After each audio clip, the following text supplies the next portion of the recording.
dazzles and you look at talent and say, wow, I wish I could be like that.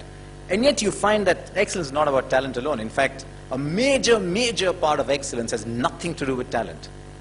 And in course of time, once you go beyond a certain level, ability or talent is the most useless virtue to possess.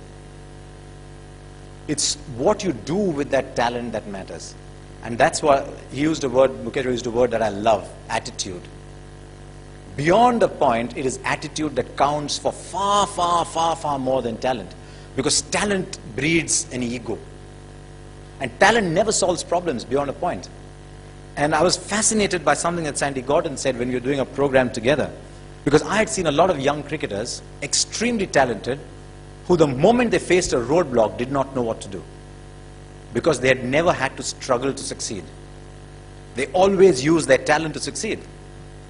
And Vinod Kambli is an example of that. The moment Courtney Walsh bounced him in Bombay, he was 22 years old. Was he? Yeah, he was 22 years old then. In 1994, he was 22 years old. Didn't know what to do, did not play a test match after that. His last test match was when he was 22 years old. Just did not know how to play the bouncing ball because talent had solved everything for him before.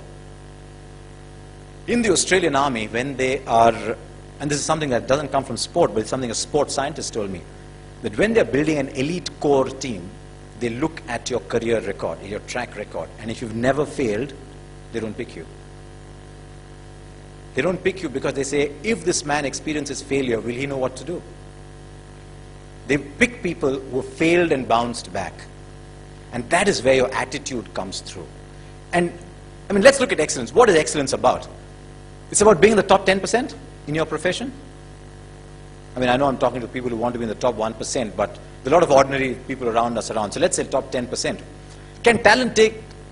Is talent important when you get to be in the top 10%? I mean, everybody in the top 10% will have the same talent, right? So what's your USP? It's what you do with the talent that counts. And unfortunately in our sport, and I think in India as a nation, we're dazzled by talent a great deal.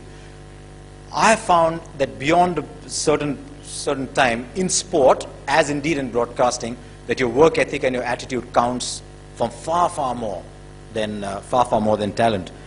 I mean, Tendulkar is a prime example.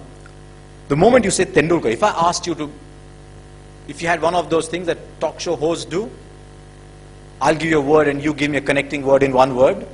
You say Tendulkar, people say talent, right? He played 55 games as a 14-year-old without a break. 55 days. He'd practice for 2 hours, play a game, practice 2 hours, fall asleep on the dining table. And do that 55 days in a row. That's attitude. You know, we think, and this is something we talk about in our corporate lectures as well, where we advise against talent.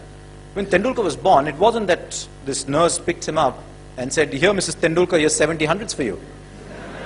Yeah? It isn't Tendulkar's talent that's produced 70 hundreds. It's his work ethic, it's his attitude, and more than anything else, when you reach the top, it's his passion to perform. And that counts for far more. The attitude and the passion counts for far more than ability. Ability opens the first door. It might open the second door. It's not going to open the last door for you. Because the guy who's bowling the ball at you has got equal ability as you. He's not going to run up to bowl and say, oh, sorry, you're a genius. Sorry, I'll give you a simple ball. Which is what India's bowlers did in 1948 when they went to Australia. They were so much in awe that they said, we are going to bowl to Bradman. It was understandable in those days.